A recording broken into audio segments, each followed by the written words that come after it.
अच्छा, chapter number 13 के numericals मैंने आप लोगों को करवा दिए, लेकिन वर्क एग्जाम्पल्स उसकी रहती हैं, वो आप लोगों ने खुद ट्राई करनी है।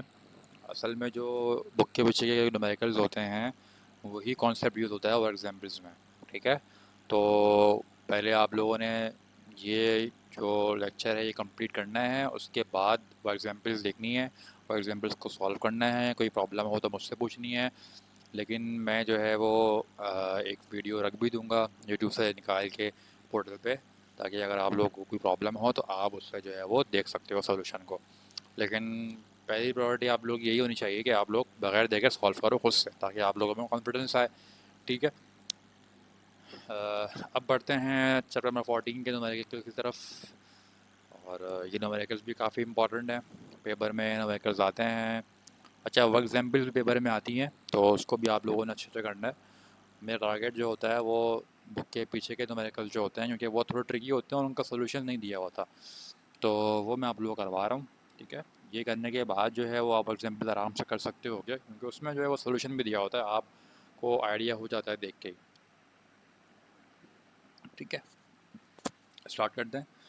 What is the electric force of repulsion between two electrons at a distance of 1 metre. ठीक है, सवाल में कह रहा है कि भाई इलेक्ट्रिक फोर्स और रिपल्जन फाइंड करनी है। अच्छा, यहाँ को ज़रा हम बता देते हैं आपको करके। देखो भाई, हमारे पास दो इलेक्ट्रॉन्स हैं। ठीक है, ये दो इलेक्ट्रॉन्स हैं हमारे पास। ठीक है, अब इलेक्ट्रॉन्स जो हो रहे हैं वो रिपल्स लिखा हुआ है रिपल्जन, यानी कि रिपल्स हो रहे हैं यहाँ पर इलेक्ट्रॉन जो हैं आपके, यानी कि एक इलेक्ट्रॉन इधर मूव हो रहा है। ठीक है, और एक इलेक्ट्रॉन जो है वो इधर मूव हो रहा है। तो कह रहे हैं कि इसमें जो है वो इलेक्ट्रिक फोर्स क्या जनरेट होगी अगर दो इलेक्ट्रॉन्स फार अवे, यानी कि एक दूसरे से इधर उधर मूव हो रहे हैं, यानी कि। ठीक है, तो हमें फोर्स मालूम करनी है, फोर्स ऑफ रिपल्जन। ठीक है, तो इसको देख लेते हैं हम लोग। ये थोड़ा सा, और इनके दरमियान जो रेडियस बन रहा है वो कितना बन रहा है भाई, 1 मीटर का, यानी कि डिस्टेंस कितना बन रहा है हमारे पास, 1 मीटर का डिस्टेंस बन रहा है। तो डेटा देख लेते हैं भाई, हमारे पास क्या दिया हुआ है, डिस्टेंस दिया है 1 मीटर का। डिस्टेंस को हम लोग आर से डिनोट करते हैं इस चैप्टर में।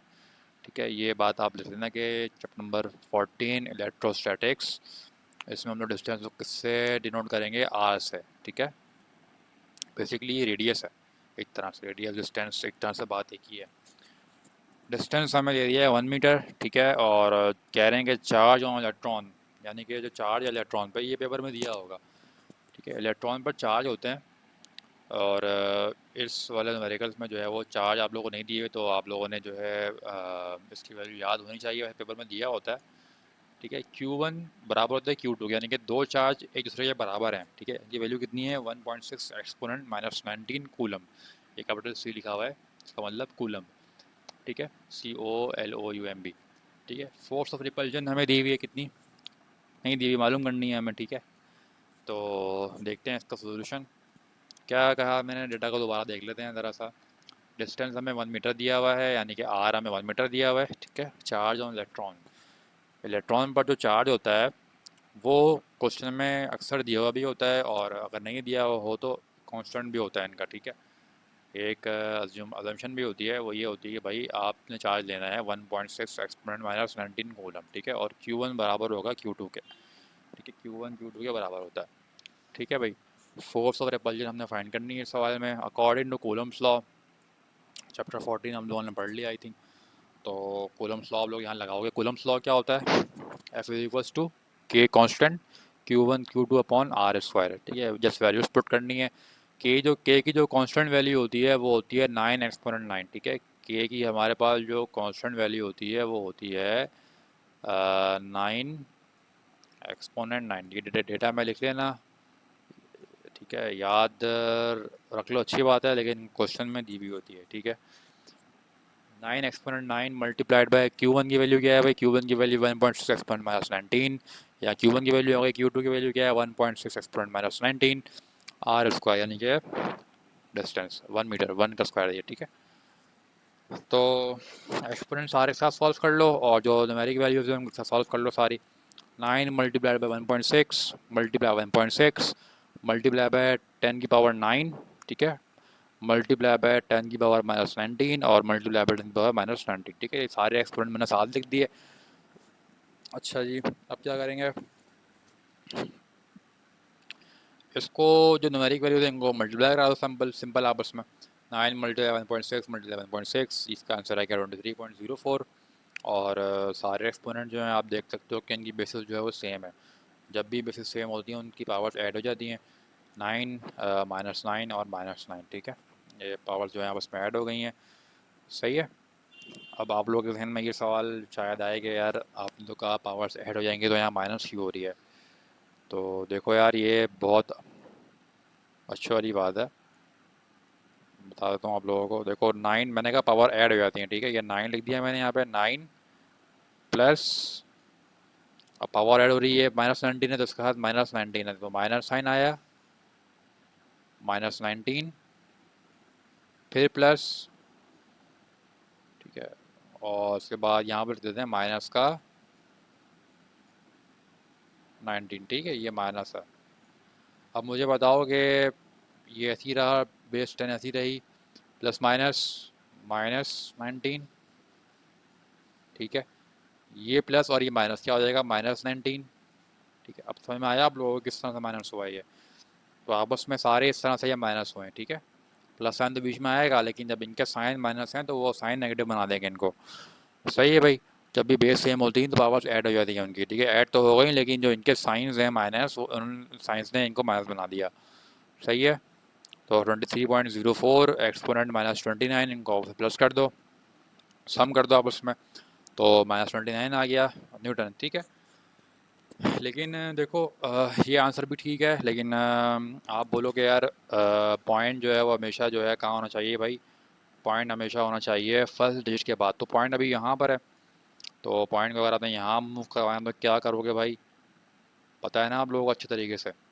तो पॉइंट को अगर आप पीछे की तरफ मूव करवा रहे हो तो एक का इजाफा हो जाता है, ठीक है। तो क्या हो जाएगा भाई, 2.3, ठीक है, यहाँ लिखा नहीं लिखा मैंने, चलो देख लेते हैं यहाँ पे 2.3, ठीक है, एक्सपोनेंट -29 तो पहले से था, है ना, तो एक डिजिट पीछे लेकर गए तो +1 हो जाएगा, ठीक है। उसका फाइनल आंसर क्या हो जाएगा, 2.3 एक्सपोनेंट माइनस प्लस माइनस, और ये हो जाएगा माइनस का 28, ठीक है। तो ये आंसर भी ठीक है और ये आंसर भी ठीक है। वैसे आप कैलकुलेटर से करोगे तो कैलकुलेटर निकाल के देगा, लेकिन शायद बुक में इस तरह से हो, बुक में आंसर मैंने मैच नहीं किए, लेकिन शायद इस तरह से हो। सही है। तो दोनों पॉसिबिलिटीज़ ठीक हैं, आप दोनों तरीके से कर सकते हो। और फोर्स की यूनिट क्या आ गई, न्यूटन आ गई, ठीक है। आई होप कि समझ में आ गया होगा आप लोगों को। न्यूमेरिकल नंबर 2 देखते हैं। 2 point charges Q1 is equals to 5 microcoulomb and Q2 is equals to 3 microcoulomb are placed at a distance of 5 centimetre. पहली बात तो आप लोग दिमाग में आ जानी चाहिए कि डिस्टेंस मतलब आर। सही है, यहाँ पे कोई डिस्टेंस कोई एस वैस नहीं हो रहा, क्योंकि यहाँ पर चार्ज वगैरह की बात हो रही होती है, तो उस फॉर्मूले में हमारे पास एस का जिक्र ही नहीं होता। सही है ना। तो बेसिकली कूलम्स लॉ पता है आप लोगों को क्या होता है, कूलम्स लॉ में आर आता है ना, तो जस्ट ये वही आर है, ठीक है। यहाँ पे ना ही वी का जिक्र है इन फॉर्मूलाज में और ना ही आर का जिक्र है। वी है लेकिन वो वी डिस्टेंस वाला वी नहीं है, वो पोटेंशियल डिफरेंस वाला वी है, आप आगे देखोगे उसको, ठीक है। फिलहाल अभी यहाँ देखते हैं हम लोग। 2 पॉइंट चार्जेस यानी कि 2 पॉइंट है, इस पर चार्जेस कितने हैं भाई, Q1 यानी कि चार्ज 1 है। चार्ज को ये मैं बताना भूल गया आप लोगों को, चार्ज यानी कि चार्जेस जो होते हैं ना उनको हम लोग रिप्रेजेंट करते हैं Q से। चार्जेस जो होते हैं, चार्ज जो दिए होते हैं इलेक्ट्रॉन पे चार्जेस होते हैं, पता होगा आप लोगों को, 9 में पढ़ कर आया हो अच्छी तरह केमिस्ट्री में। इलेक्ट्रॉन में चार्ज होते हैं, तो चार्ज को जो सिंबल डिनोशन होती है वो होती है क्यू, ठीक है। क्यू से डिनोट करते हैं हम लोग चार्ज को। तो यहाँ पर देखो भाई 2 पॉइंट चार्जेस, हमें 2 पॉइंट दिए हुए हैं। एक चार्ज दिया हमें 5 माइक्रोकूलम का, Q1 is equal to 5 microcoulomb, और Q2 दिया हुआ है हमें 3 माइक्रोकूलम, ठीक है। Q2 हमें दे दिया 3 माइक्रोकूलम। क्या कह रहे हैं भाई, कह रहे हैं कि क्या फाइंड करें भाई, what will be the Coulomb's force between them. Coulomb's force find करनी है, यानी कि फोर्स फाइंड करनी है, कूलम्स फोर्स कितनी होगी देख लेते हैं। सबसे पहले तो आप लोगों को पता है ये इसकी प्रीफिक्स वैल्यू लिखेंगे, हमें क्योंकि मैक्रो नहीं चाहिए, हमें प्रीफिक्स वैल्यू चाहिए, एक्सपोनेंट में चाहिए। तो आपको पता है मैक्रो की जो वैल्यू होती है वो क्या होती है भाई, एक्सपोनेंट -6, ठीक है, एक्सपोनेंट -6। तो क्या किया, 5 एक्सपोनेंट -6, सही है, मल्टीप्लाई बाय -6 आ गया। कूलम आ गया, ठीक है, कैपिटल सी। चार्ज की यूनिट बेसिकली कूलम होती है। Q2 3 माइक्रो कूलम, तो 3 एक्सपोनेंट माइनस 6 आ गया कूलम, ठीक है। रेडियस हमें दिया हुआ है, यानी डिस्टेंस हमें दिया हुआ है 5 सेंटीमीटर, हमें सेंटीमीटर में नहीं चाहिए, हमें मीटर में चाहिए। तो हम लोग क्या करेंगे, इसको डिवाइड कर देंगे 100 से। 5/100 0.05 मीटर, ठीक है। हमें क्या निकालना है, फोर्स, फोर्स फाइंड करनी है, कूलम्स फोर्स फाइंड करनी है। तो कूलम्स लॉ लगाएंगे। कूलम्स लॉ होता है हमारे पास F=K Q1 Q2 upon R square. हमें के भी बताया क्या होता है भाई, 9 कांस्टेंट वैल्यू होती है के की। Q1 यानी कि Q1 Q2 दो चार्जेस हमें दिए हैं क्वेश्चन में, डेटा में, इसको लिख लेंगे। के की वैल्यू लिखी हमने यहाँ पे, और Q1 की वैल्यू लिखी और Q2 की वैल्यू लिखी यहाँ पे, देखी हुई देखो आपको यहाँ पे, ठीक है, मेंशन की हुई है, और 0.05 का होल स्क्वायर, ठीक है। मैंने क्या किया यहाँ पे, सिर्फ पूरी वैल्यू कैलकुलेटर में डाला, साइंटिफिक कैलकुलेटर का आंसर निकाल दिया, ठीक है, 54 न्यूटन, ठीक है। आप लोग चाहो उसको सॉल्व कर सकते हो, किस तरह सॉल्व करोगे, उसी तरह बताया था आपको, सारे जो न्यूमेरिक वैल्यूज उनको साथ लिखोगे,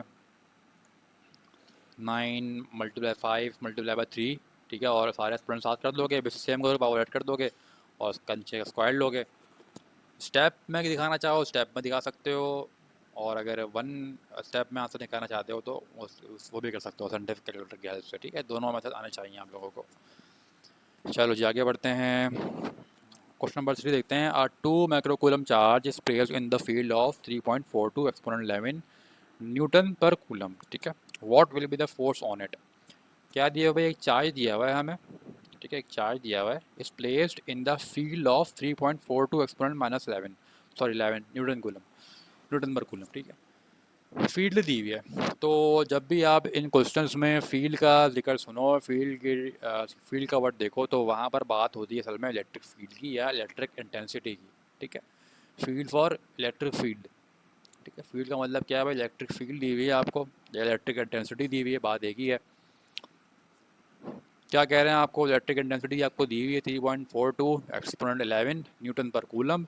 न्यूटन पर कूलम जो है वो इलेक्ट्रिक फील्ड की यूनिट होती है, ठीक है। और इलेक्ट्रिक फील्ड को नोट किससे करते हैं, कैपिटल ई से। What will be the force on it, वही फोर्स फाइंड करनी है। देखते हैं भाई, इलेक्ट्रिक फील्ड डेटा बनाते हैं। इलेक्ट्रिक फील्ड हमने लिख लिया यहाँ पे, और चार्ज हमें दिया हुआ है कितना, कितना चार्ज दिया हुआ है, 2 माइक्रो कूलम। 2 माइक्रो की वैल्यू क्या होती है, एक्सपोनेंट माइनस 6, और कूलम ऐसे आ गया। एफ फोर्स फाइंड करनी है according to definition of electric intensity, यानी कि हम यहाँ पे कूलम्स लॉ नहीं लगाएंगे, क्योंकि कूलम्स लॉ लगाने का मसला ये है कि हम लोग कूलम्स लगा तो लें, फोर्स फाइंड तो कर लें, लेकिन इलेक्ट्रिक फील्ड हमें दिए हुए क्वेश्चन में उसका क्या करेंगे। और दूसरा क्वेश्चन ये खड़ा हो सकता है कि चार्जेस तो दिए भी नहीं है हमें, Q1 Q2 तो दिया हुआ ही नहीं है, तो हमें क्यों दिया हुआ है खाली। तो हमें जो है यहाँ पे कूलम्स लॉ हमारे पास यहाँ फेल हो जाएगा। तो ऐसे में हमारे पास जो है इलेक्ट्रिक फील्ड इंटेंसिटी का एक फार्मूला है, वो हम लोग लाएंगे। क्या फार्मूला है भाई, E=F/Q, ठीक है। तो हमें F फाइंड करना है, फोर्स फाइंड करनी है, क्यू में डिवाइड हो रहा है हमारे का मल्टीप्लाई हो जाएगा E के साथ जाके, E=Q अच्छा Q, क्यू की वैल्यू क्या है, 2 एक्सपोनेंट माइनस 6, क्यू की वैल्यू लिख दी यहाँ पे। E इलेक्ट्रिक फील्ड की वैल्यू क्या है भाई, 3.42 एक्सपोनेंट 11, इन दोनों को मल्टीप्लाई कर देंगे आपस में, तो हमारे पास क्या आ जाएगा, 6.84 एक्सपोनेंट 5 न्यूटन, ठीक है। मल्टीप्लाई करना आप लोगों को आता है, चाहो तो कैलकुलेटर से कर दो, या चाहो तो उससे कर दो, क्या कहते हैं, सिंपल कैलकुलेटर से कर दो, ठीक है, मर्जी आप लोगों की। Question number 4, what is the charge on the capacitor if 40 microfarad, ये एफ फेरड है, FARAD farad capacitor has a potential difference of 6 volt across it, ठीक है। क्वेश्चन डेटा देखते हैं इसका। What is the charge, charge find करना है इसमें हमें, चार्ज को पता है, कुछ नोट करते हैं। इफ़ 40 माइक्रोफैरड कैपेसिटर, ठीक है, ये 40 माइक्रोफैरड फेरड, अच्छा ये फेरड जो होती है वो यूनिट होती है किसकी, यूनिट होती है कैपेसिटेंस की, ठीक है। कैपेसिटेंस जहाँ भी आप देख लो फेरड की यूनिट, फेरड बेसिकली यूनिट होती है, ठीक है। फेरड किसकी होती है, कैपेसिटेंस की, ठीक है। जब भी आपको फेरड लिखा नज़र आ जाए, आप क्या बोलोगे भाई, ये क्या दिया हुआ है, कैपेसिटेंस दिया हुआ है, ठीक है। तो कैपेसिटेंस कितना दिया हुआ है आपको, कैपेसिटेंस दिया हुआ है आपको 40 माइक्रोफैरड। 40 माइक्रो, माइक्रो की वैल्यू क्या होती है, एक्सपोनेंट माइनस 6, फेरड ऐसे ही आ गया है यहाँ पे। और क्या कह रहे हैं भाई, has a potential difference of 6 volt across it. Potential difference, potential difference को डिनोट किससे करते हैं, वी से डिनोट करते हैं, ठीक है। ये सारी चीज़ें पता होना चाहिए, चार्ज को किससे डिनोट किया जाता है, कैपेसिटेंस को किससे डिनोट किया जाता है, ये चीज़ें अगर आपकी ग्रिप में हैं तो न्यूमेरिकल्स आपके लिए बहुत ज़्यादा इजी हैं, अदरवाइज़ बहुत मुश्किल हो जाएगी न्यूमेरिकल्स करने में आप लोगों को, ठीक है। पोटेंशियल डिफरेंस को हम लोग किससे डिनोट करते हैं, वी से डिनोट करते हैं, उसकी यूनिट क्या होती है, वोल्ट्स होती है, ठीक है, VOLTS, वोल्ट्स। अच्छा भाई, according to the capacitance, capacitance का हमारे पास फॉर्मूला होता है C=Q/V। इस फॉर्मूले को हम लोग अरेंज करेंगे क्योंकि हमें एक चार्ज मालूम करना है, Q फाइंड करना है, ठीक है। तो हम लोग उसको अरेंज करेंगे, किससे अरेंज करेंगे, देखो V यहाँ डिवाइड हो रहा है, सॉरी हमें Q निकालना है ना, तो V यहाँ डिवाइड हो रहा है, हमारे मल्टीप्लाई हो जाएगा C के साथ, तो हो जाएगा CV या VC, और Q यहाँ अकेला हो जाएगा। सही, ये आप लोगों को अरेंज करना आता है फॉर्मूला अच्छे तरीके से। तो C की वैल्यू क्या है हमारे पास, 40 एक्सपोनेंट -6, आपने यहाँ C की वैल्यू लिखी। V की वैल्यू क्या है हमारे पास, पोटेंशियल डिफरेंस की वैल्यू क्या है, क्या है, क्या है, क्या है, क्या है, ये 6 वोल्ट है, तो यहाँ 6 लिख दिया आपने, 40 को 6 से मल्टीप्लाई करा और एक्सपोनेंट से लिख दो, कोई मसला वाली बात नहीं है, ठीक है। तो यही आपका आंसर हो जाएगा। लेकिन अगर आप चाह रहे हो कि यार पॉइंट को जो है वो फर्स्ट डिजिट के बाद होना चाहिए, जो कि होना भी चाहिए, क्योंकि 0 के बाद पॉइंट नहीं अच्छा लगता, तो पॉइंट को आप 2 डिजिट पीछे मूव कराओगे, ठीक है। जब पीछे मूव कराते हैं तो पावर में 2 एडिशन होगी, क्योंकि हमें 2 पॉइंट मूव कराया पीछे की तरफ, तो 2 का इजाफा हुआ, ठीक है।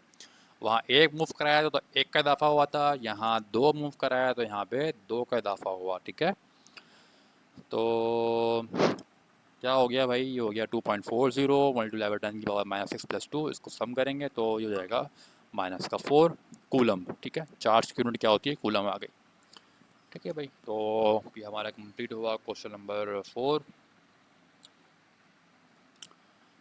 क्वेश्चन नंबर 5 की तरफ बढ़ते हैं। The potential difference between 2 points is 100 volt, ठीक है। पोटेंशियल डिफरेंस दिया हुआ है हमें 100 वोल्ट, 2 पॉइंट के दरमियान। इफ़ एन अननोन चार्ज, ठीक है, इस रिमूव बिटवीन दीज पॉइंट्स, ठीक है, हमें चार्ज नहीं पता, उसने नहीं बताया गया, उसने बोला अननोन चार्ज, चार्ज कितना है ये नहीं पता।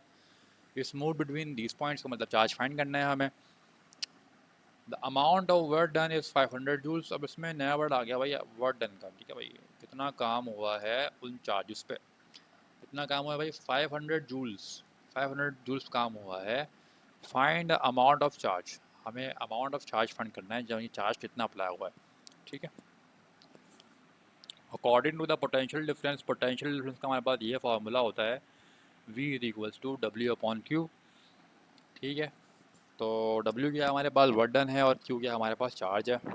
तो क्या करोगे आप लोग, फार्मूला शीट बनाओ शुरू में, सबसे पहले तो सारे फार्मूला एक जगह लिख लो ताकि आसानी हो जाए आप लोगों को। अच्छा भाई, हमें Q निकालना है, तो Q यहाँ डिवाइड हो जाएगा, मल्टीप्लाई हो जाएगा, V यहाँ मल्टीप्लाई और डिवाइड हो जाएगा, सिंपल, ठीक है। इधर उधर हमने कर दिया इसको। और W क्या है हमारे पास 500, V क्या है हमारे पास, V क्या है हमारे पास, बोलो बोलो बोलो बोलो, V क्या है हमारे पास 100, तो 2 0 गए, 5/1, तो हमारे पास 5 क्या हो गया, आंसर हो गया। Q की वैल्यू 5 कूलम, ठीक है, चार्ज आ गया हमारे पास 5 कूलम। लास्ट क्वेश्चन है हमारे पास, फाइंड द इक्विवेलेंट कैपेसिटेंस, ठीक है, 4, 3 एंड 2 माइक्रोफैरड कैपेसिटर। असल में ये जो है यहाँ पर मतलब कि ये 2 माइक्रोफैरड, 3 हमारे पास कैपेसिटेंस दिए हुए हैं, 1, 2 और 3, ठीक है। आर कनेक्टेड इन सीरीज, इसमें यूनिट नहीं दिया हुआ, यानी कि इसको लिखा इस तरह से है कि ये और ये, ठीक है। तो यूनिट यहाँ मेंशन करने की ज़रूरत नहीं थी, लेकिन ये कैपेसिटेंस ही है। आर कनेक्टेड इन सीरीज, ठीक है। अच्छा, सीरीज और पैरेलल, इसकी एक डेरिवेशन भी है, मुझे याद दिलाना, मैं आप लोगों को कराऊँगा, बहुत इंपॉर्टेंट सा कॉन्सेप्ट है सीरीज़ और पैरेलल कम्बिनेशन का, इसको देखेंगे हम लोग आगे इंशाल्लाह अपनी क्लास में।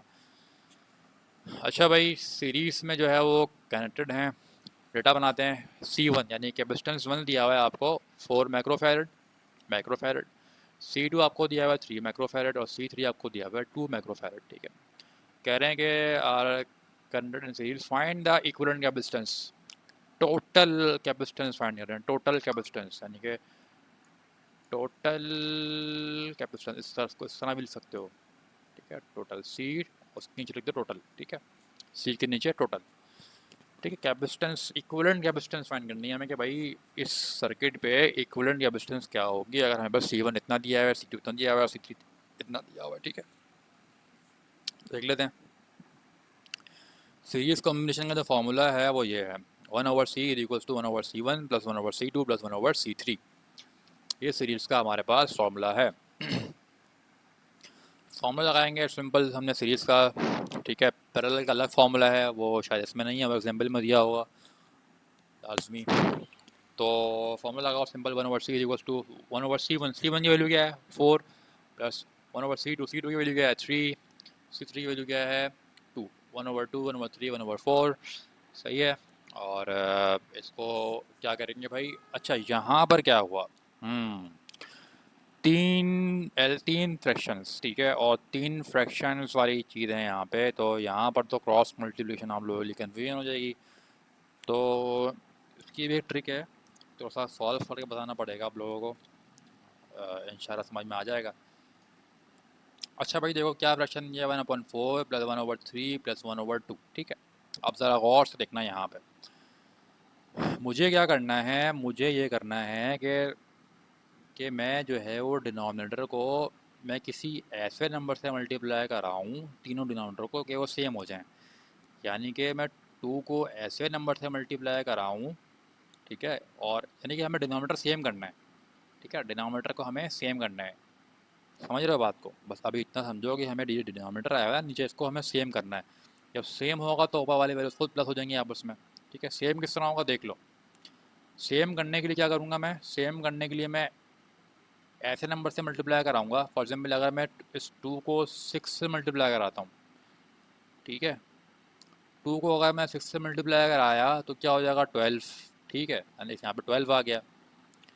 अब 3 को जो है मुझे 12 बनाना है, ठीक है, क्योंकि ये 12 आ गया ना, मैंने क्या कहा था, ये सबको 12 एक जैसा बनाना होगा। यहाँ 12 आ गया तो इसको 12 बनाना होगा, उसको 12 बनाना होगा, ठीक है।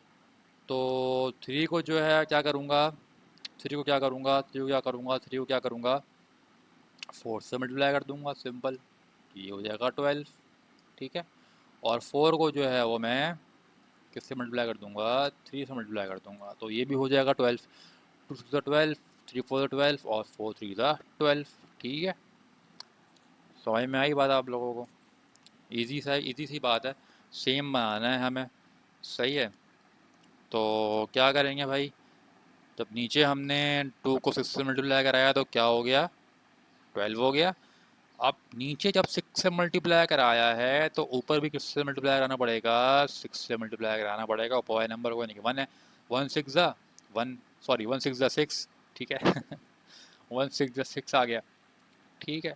तो प्लस साइन लगा दिया यहाँ पे आपने, ठीक है। जब आप नीचे 4 से मल्टीप्लाई कराया है तो ऊपर भी 4 से मल्टीप्लाई कराना पड़ेगा, 4 1 ज़ा 4 और नीचे 12 हो गया, प्लस जब आप नीचे 3 से 4 को मल्टीप्लाई कराया, यानी कि 3 से मल्टीप्लाई कराया है, तो आपको ऊपर भी 3 से मल्टीप्लाई करना पड़ेगा, तो ऊपर भी क्या हो गया भाई 3 हो गया, ठीक है।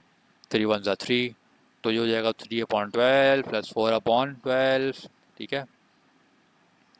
यहाँ मैं लिख देता हूँ 4, ठीक है, और यहाँ पर लिख देता हूँ मैं 3, क्योंकि 3 से मल्टीप्लाई करा रहे हैं, और यहाँ मैं मल्टीप्लाई दूंगा 6, ठीक है। तो इस तरह हो गया। अब आप देख सकते हो कि नीचे वाले नंबर जो हैं वो सेम हो गए, यानी कि लाइक टर्म्स हो गए।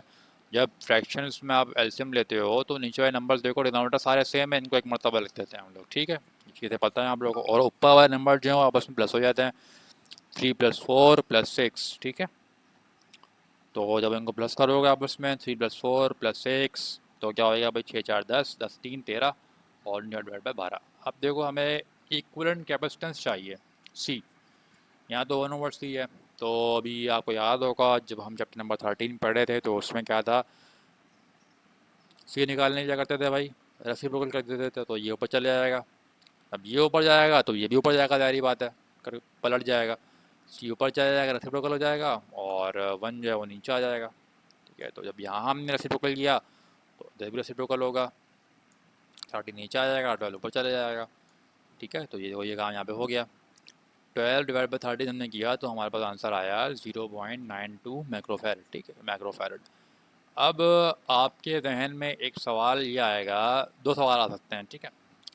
पहला सवाल तो ये आएगा कि अरे भाई हम तो शुरू में जो है वो इस मैक्रो को चेंज करते थे, है ना, तो हमने इसमें क्यों नहीं किया। और दूसरा सवाल ये आएगा कि अरे भाई यहाँ पर हमने 12 ही क्यों बनाया, यहाँ पर हमने 12 ही क्यों बनाया, ठीक है। तो देखो एलसीएम लेने के बहुत सारे तरीके होते हैं।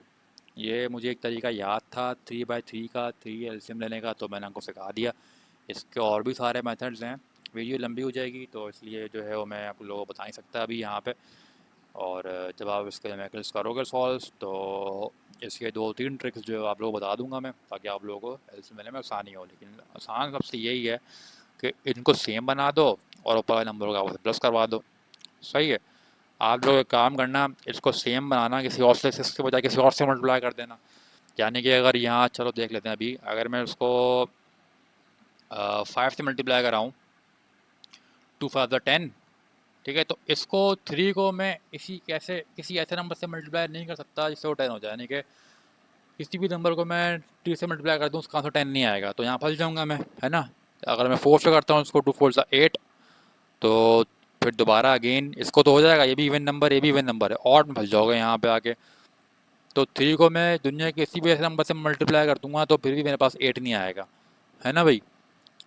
और अगर मैं 10 से करूँ, 2 10 20, तो वही बात है, दोबारा इवन नंबर आएगा, 20 हमारा इवन नंबर है। तो अगेन 3 को किसी भी ऐसे नंबर से मल्टीप्लाई कर दो तो 20 नहीं आएगा हमारे पास।